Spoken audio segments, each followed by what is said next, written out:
2024 পয়লা জানুয়ারি বলেছিল তৎকালীন বিরোধী দলনেতা এলে তার হাত কেটে পায়ে, পা কেটে হাতে লাগাবে আর চামড়া ছাড়িয়ে মেদিনীপুরে পাঠিয়ে দেবে।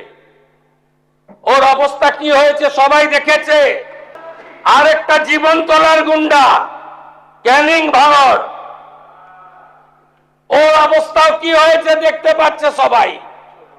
আরেকটা পুষ্পা ঝুঁকে গায়ে নেই। জাহাঙ্গীর, শওকত বা অন্য যাদের কথা উনি বলছেন তাদের সঙ্গে আমার কোনো তুলনা হয় না। আমি বাংলার রাজনীতিতে দীর্ঘ 43 বছর রাজনীতি করছি। সিপিএমের যখন সরকার ছিল সেই সরকারের বা সেই মার্ক্সবাদী কমিউনিস্ট পার্টির বিরোধিতা করতে গিয়ে 27টা মামলা খেয়েছিলাম। সেই সব মামলা আজকে অতীত। কোনো মামলায় প্রমাণিত হয়নি যে আমরা কোনো ক্রিমিনাল অ্যাক্টিভিটিস বা কোনো আইনকে বুড়ো আঙুল দেখানো বা কোনো আইনকে অমান্য করার মতো কোনো কাজ বিগত দিনে করিনি। আমার মনে হয়েছে যে এনাফি জানাব, সময় এসেছে এই ধরনের লোককে সবক শেখানোর। এবং আমি আপনাদেরকে অ্যাসিওর করছি, এত বড় ক্ষমতা আপনাকে কেউ দেয়নি। মমতা বন্দ্যোপাধ্যায়ের যে সরকার ছিল সেই সরকারের প্রায় ডিসেম্বর থেকে 4ঠা ডিসেম্বর 2025 আমাকে তৃণমূল কংগ্রেস থেকে সাসপেন্ড করা হয়েছিল।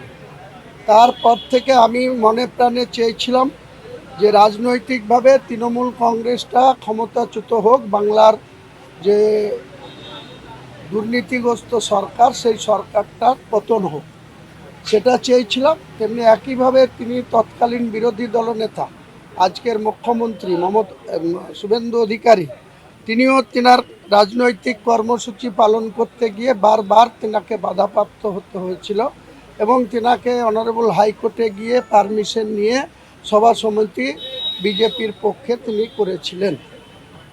এখন সমস্যা যেটা সৃষ্টি হয়েছে সেটা হচ্ছে যে 4ঠা মে বিকেল 4টে অবধি যারা তৃণমূলের গুন্ডা ছিল, যারা তৃণমূলের তোলাবাজ ছিল, যারা তৃণমূলের দুর্নীতিগ্রস্ত সব লোক ছিল, মমতা বন্দ্যোপাধ্যায়ের পুলিশ প্রশাসনের ছত্রছায়ায় ছিল, 4ঠা মের পর থেকে তারা বিজেপির পতাকা ধরে নিয়েছে।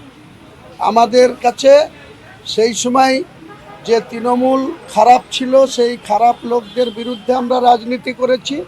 আজকে তারা নিজে বাঁচার জন্য, অ্যারেস্ট থেকে বাইরে থাকার জন্য মুর্শিদাবাদ জেলার 9 জন তৃণমূলের বিধায়কের মধ্যে 1 জন বাদ দিয়ে 8 জন, সেখানে জোড়াফুলের বিধায়করা এই সরকারের খুব ঘনিষ্ঠ হয়ে গেছে, ঘনিষ্ঠ বৃত্তে জায়গা পেয়েছে।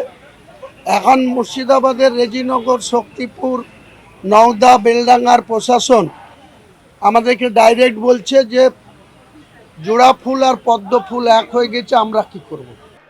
আপনি কান খুলে শুনে রাখুন, আপনাকে এইভাবে ধমক, হুমকি, বেপরোয়া, লাগাম ছাড়া কথা বলতে দেব না, দেব না, দেব না।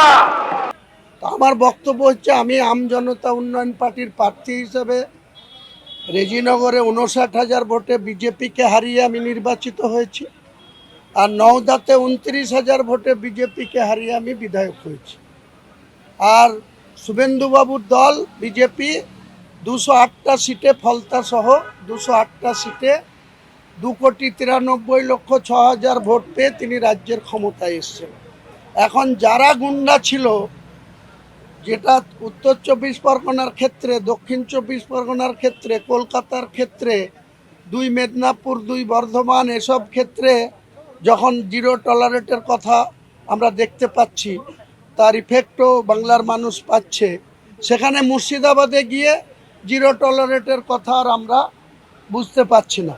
সেখানে প্রশাসন ডাইরেক্ট বলছে আমাদেরকে যেখানে পদ্ম ফুল আর জোড়া ফুল এক হয়ে গেছে, আপনাকে আমরা কোনো শেল্টার দিতে পারবো না।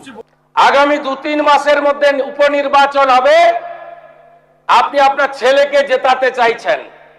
72% মুসলিম আছে, মুসলিম ভোটকে কনসলিডেট করার জন্য আপনি এই খেলাটা খেলছেন। ওটা মুখ্যমন্ত্রী বলতেই পারেন, তিনি একজন রাজনৈতিক নেতা, পরে মুখ্যমন্ত্রী, তো তিনি তিনার পার্টির হয়ে বলবেন, এটাতে অন্যায় কি আছে? আর আমিও আমার পার্টির হয়ে বলবো, আমার পার্টির প্রার্থী আমার ছেলে হোক, যে হোক, তার হয়ে আমি বলবো, ভোটে লড়বো। মুসলিম ভোট পোলারাইজ করবার জন্য মুসলিম ভোট পোলারাইজ করতে হবে না, উনি যত হিন্দু ভোট একটা করবেন তত মুসলিম ভোট আগামী দিনে বাংলার যে ভোট আসবে তখন দেখতে পারবেন, যখন পৌরসভা আসবে, যখন পঞ্চায়েত আসবে, যখন আবার পার্লামেন্ট আসবে, তখন দেখতে পাবেন উনি যদি প্রশাসনকে নিজের কবজায় রেখে যেভাবে মমতা বন্দ্যোপাধ্যায় রাজনীতি করেছিল, যেভাবে মমতা বন্দ্যোপাধ্যায় তার ক্ষমতা ধরে রাখার চেষ্টা করেছিল, তিনি যদি সেই রাস্তায় না হাঁটেন, আমি নিশ্চিত বলছি আজকে এখানে দাঁড়িয়ে রেজিনগর বিধানসভা আম জনতা উন্নয়ন পার্টি তৃণমূলকে 81,000 ভোটে হারিয়েছে, বিজেপিকে 59,000 ভোটে হারিয়েছে। আগামী নির্বাচন ইলেকশন কমিশন যখনই করুক, আমি বলছি কোনো শক্তি নেই, যদি জবরদস্তি না করা হয়, প্রশাসন দিয়ে আমাদেরকে হ্যাকেল না করা হয়, রেজিনগরের মানুষ আগামী দিনে যে ভোটের মার্জিনে আমি জিতেছিলাম তার থেকে বেশি, তা কম না, সেই মার্জিনে আমজনতা উন্নয়ন পার্টির প্রার্থী জিতবে। আপনাকে সংযত হওয়ার, সতর্ক হওয়ার, এই ধরনের কথা প্রত্যাহার করার এবং ভবিষ্যতে এই ধরনের কথা বলার আগে 25 বার ভাবার হুঁশিয়ারি দিয়ে আমি সবাকে আশ্বস্ত করছি। আপনি ধরে রাখুন, এটা ওর শেষ বক্তব্য, ধরে রাখতে পারেন। তিনি বলতেই পারেন, তিনি বাংলার মুখ্যমন্ত্রী, তিনি কি বলছেন সেই বলাটার বিরোধিতা তো আমি করতে পারবো না। তিনি তেনার স্বাধীনতা আছে বলছেন, আমি আমার রাজনীতির কর্মী হিসেবে আমার যে বাই ইলেকশন হবে সেখানে আমার প্রার্থীকে জেতাতে গিয়ে আমাকে কেউ ঢিল ছুড়লে আমি তাকে রসগোল্লা ছুড়ব না। আইনের শাসন প্রতিষ্ঠিত হোক, বাংলার নতুন মুখ্যমন্ত্রী বাংলার 11 কোটি মানুষকে সুশাসন দেন, সেই প্রত্যাশা নিয়ে আমরাও পরিবর্তন চেয়েছিলাম, পরিবর্তনের মুখ্যমন্ত্রী হয়েছে। কিন্তু সারা রাজ্যের সঙ্গে মুর্শিদাবাদের রেজিনগরকে যদি আলাদা ট্রিটমেন্ট করে, নওদাকে যদি আলাদা ট্রিটমেন্ট করে, বেলডাঙ্গাকে যদি আলাদা ট্রিটমেন্ট করে, হবে জেলে যাব, কি আছে? কোনো